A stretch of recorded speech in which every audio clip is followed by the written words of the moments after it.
Hey dreamers, it's Maya and welcome back to my channel. Today is day 8 of Vlogmas and I'm about to sit down and do my makeup, and you're gonna notice that I have one contact in. I'm going for a look today, but my other contact was a little bit dried out, so I don't know if this is healthy or not, but I'm letting it soak. So yeah, I had a really... At first, my morning was starting off a little rough mentally, but I actually ended up having a really beautiful morning because I definitely did a lot of redirecting, if you will. I need a hairbrush. Basically, how do I want to tell this story? So, I don't know, you guys. I had a nightmare, a dream that I didn't find necessarily pleasant, and it was about my relationship ending, and oh my gosh, it was just terrible. And I woke up and I'm like, if that were to happen, like, I'd be pissed.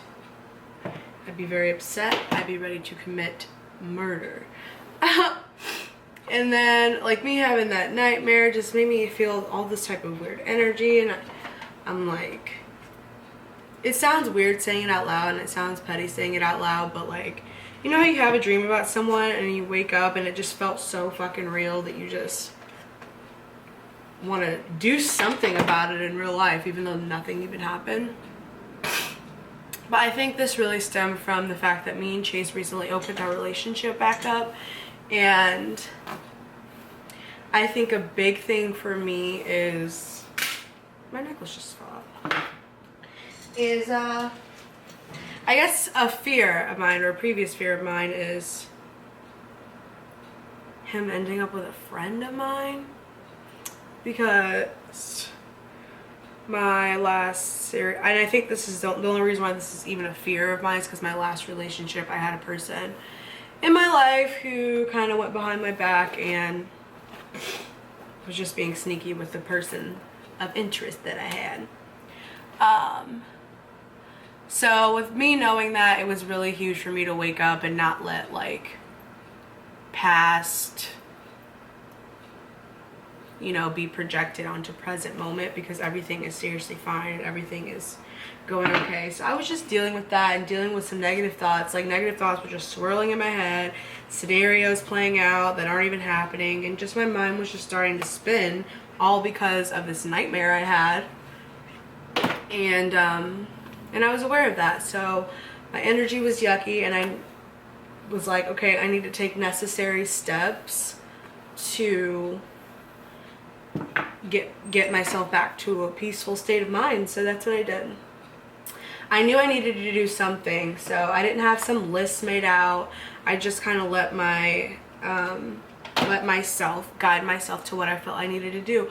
So I turned on some classical piano music and drank some water and stepped outside, where it is cold outside in Missouri right now. And I wasn't wearing much clothes. It's not like I was wearing like pants and a coat and stuff. I just intentionally stepped outside and just stood in the cold and just definitely took big, long, deep breaths. And I'm like, okay, I'm just telling myself, like, I'm good, I'm here, like, everything's fine. Like, just be here and let's just breathe. So I breathed myself through it. And then after that, I felt like I needed to do some pulls, so I kept my music on, and I continued to take the deep, long breaths, and did stretching, just slow stretching. And then I expressed myself and did some freestyle on the pole, and I felt really, really strong doing that because I held myself up longer than I normally have before, and just really expressed myself. And the music I was listening to was classical piano, so it's not like any words. No song was making me feel a certain vibe or a certain energy. I was just letting my own emotions flow through and just creating my own narrative and just intentionally releasing all of this weird energy, because the thing about it is like the negative thoughts are never going to stop. They're always going to recycle, and they're always going to be there for you to decide what you want to do with them. And once I become aware of things, I'm like, I need to release this or keep this. And so I felt I had to do some releasing. And a huge thing about being in the kind of relationship that I'm in right now is just, it takes a lot of self-security and self-awareness to be in the kind of relationship that I'm in, because before we look to each other for certain things, we decided to, you know, go within first. And sometimes it's easy and sometimes it's not, you know. So with this dream that I had, this nightmare that I had, I'm like, I think I need to go ahead and work through some, you know, what if it did happen? What if, you know, how would I want to react? How would I want to go about that? And I decided that you really never know who's going to be honest with you, who's going to be true to you, because everyone has a different definition of what it means to be honest and be true in a relationship. And because some people will look at me and chase this relationship and not agree with it and not think that certain things were loyal or certain things were true or certain things were honest, and that's from person to person, it varies. And that's why you know, one of the benefits of being in an open relationship is just there really is never a right or wrong thing to do. You just have to have grace and deal with it and put yourself in that person's shoes and, you know, become that person. And then that way there never really is a conflict in a sense. So anyways, I'm like, what if this was true? What if this did happen? How would I want to deal with it? And I decided that the way I would deal with that, the way I would deal with, you know, moving on, I would go about it the way I'd go about any relationship. Moving on and letting go of people whenever someone has every right and every right to move on from a relationship. So if someone were to decide to move on from being in a relationship with me completely, if that were to happen, then I would have to respect that. And I wouldn't want there to be a burned bridge with that person. You just honor the relationship for the time that it was served, and you know, the blessings that are there and the memories that are made, and you honor it for what it is. And you know, if you get to have that again, amazing. If you don't, then like, thanks for the memories. Like, and some people would consider that some sort of like defense mechanism. Like, some people would say, you know, that's you keeping your guard up, but it's not, because it's not saying screw you, I don't want to have a relationship with you. It's like, it's great if we're gonna do this, let's do this, but if it ends, then like, I still love you, and you know, whatever, not whatever, but I still love you, and no hard feelings, we don't hate each other.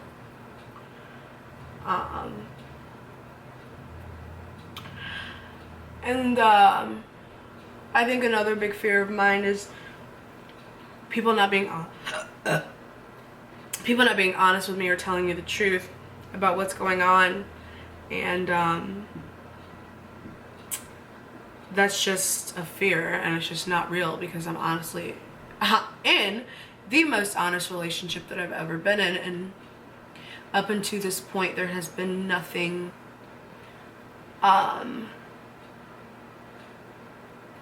that has, you know, basically been otherwise. And I think a big reason why I have nightmares like this, where things seem fatal and relationships end forever and da-da-da, is because that's honestly not my reality anymore. And that's not how things have been playing out in my life. That's how things used to play out in my life. And I just think that my subconscious is like, okay, she's not taking this path anymore. She's not burning bridges anymore. Jealousy, she's handling better. I just think life is looking at that and it's like, okay, well, that's not acting out in her real life. And I think those scenarios and those things just play out in my dreams. And I think that's why I have these nightmares about losing relationships, because I have really healthy relationships in real life right now.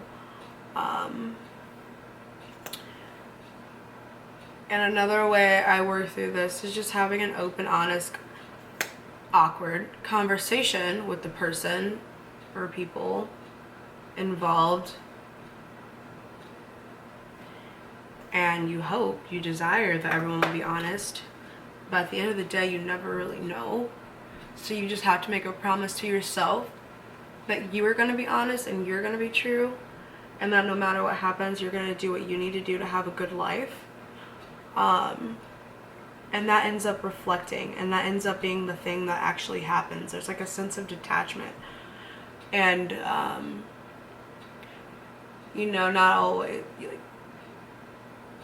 always having this expectation, or I don't know. I feel like we always just wonder if someone's telling the truth, but you never ever really know. Nobody ever really knows.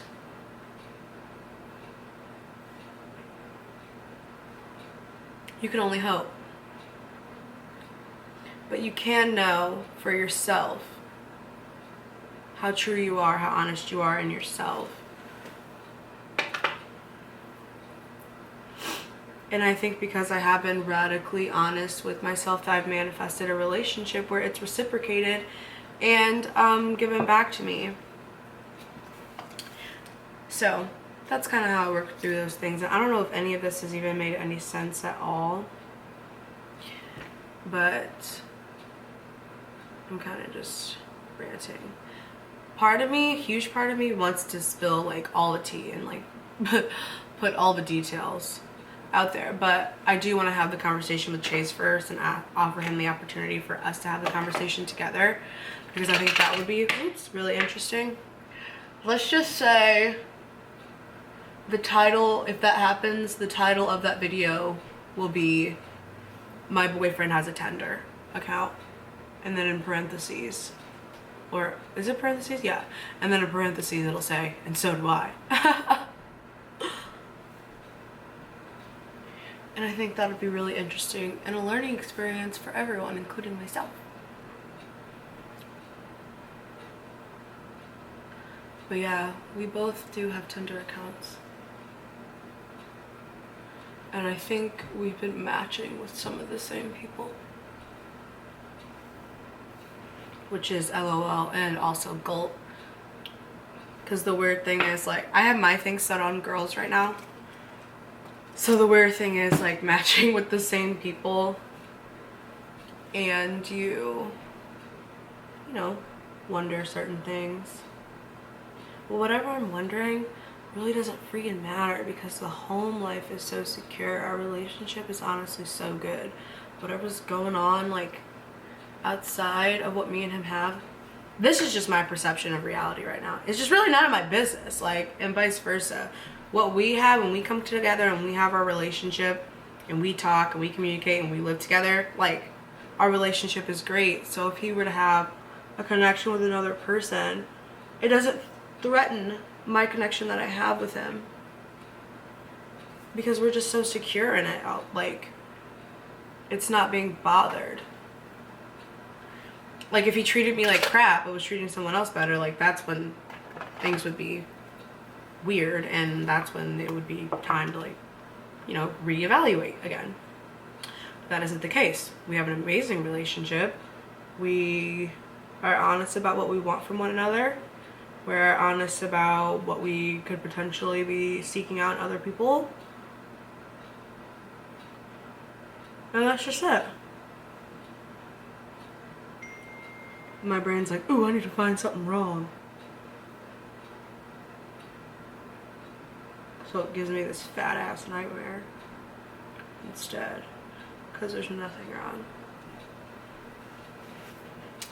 So yeah, anyways, I did poll. How else did I work through this? And I'm going to talk to Chase later and let him know what's up.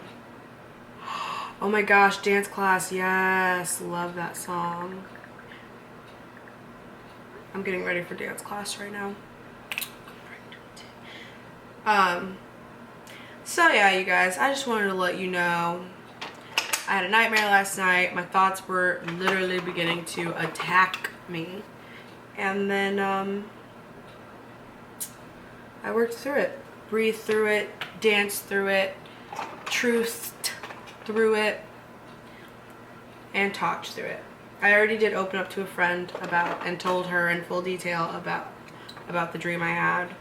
and how I was processing it, and she was like, girl, you need to stay away from girls like that because girls will smile all up in your face but then be matching with them on Tinder, and it's happened before, and da da da. I'm like, yeah, I can't really expect everyone to be, there's a lot of people out there who don't have the courage to be honest about what's going on because they're afraid that you'll be mad at them, and they're afraid that you're gonna not be friends with them anymore. But Chase is a really attractive person, and I just feel like I know a lot of the girls in this town.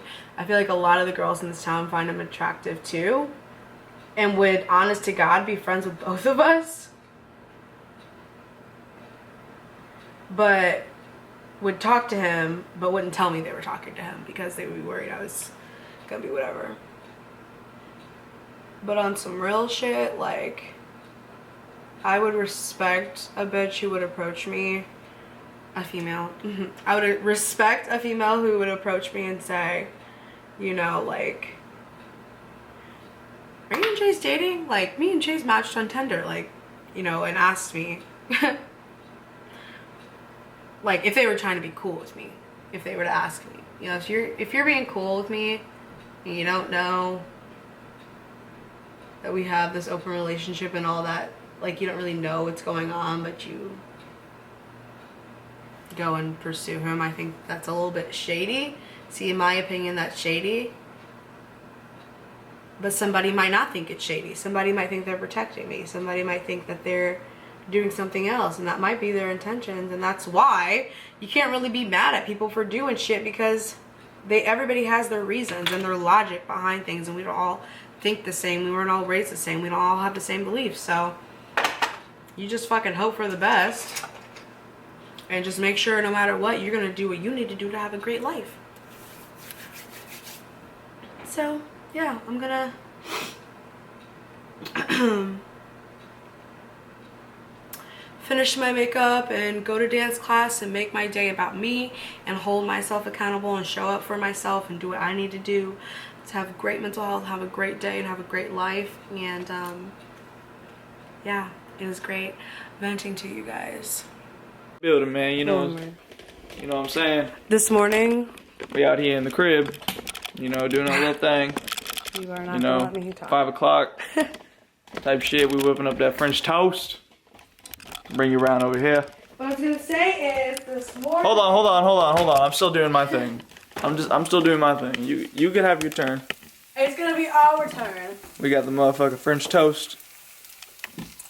You know, I got that batter. That good shit. You got that real French bread. We don't fuck around with that bullshit down there. Alright, so what happened when I was doing my makeup this morning is I didn't spill like too many beans, but I was just like, what I did this morning, I was working through my feelings, my emotions, and I told them that I was going to talk to you, and I did. You told them? Yeah, and I told them I was going to talk to you, and what I did was I went to dance class, and then, are you trying to hide from me? And then hung out with my friends, and then I came home and I told Chase my feelings, and we had a great talk about our emotions. We did. And we just had the best communication on the planet. I told him all about my dream and how upset I was, and we just hugged it out, bitch. We did. It was awesome. It was glorious. It was very relieving. Yeah, it was really, really relieving, because I'd say him that Chase like, we gotta talk. I knew it was gonna set off some alarms. I wanted him to know I was upset. But yeah, we just love each other a lot, okay? And we've grown a lot through this, haven't we? Because you haven't been on my channel since we had that, like, that talk. Well, you've been in some vlogs and stuff, but I'm around. I think we're definitely handling this in a very mature, open way. I just love him. Look at him. Oh, look at that. You can't even see his head. Oh, that long neck. You love to see it. I will remain anonymous. Alright. Anonymous. Anonymous. He will remain anonymous. Say something so it's not so awkward. Finished product.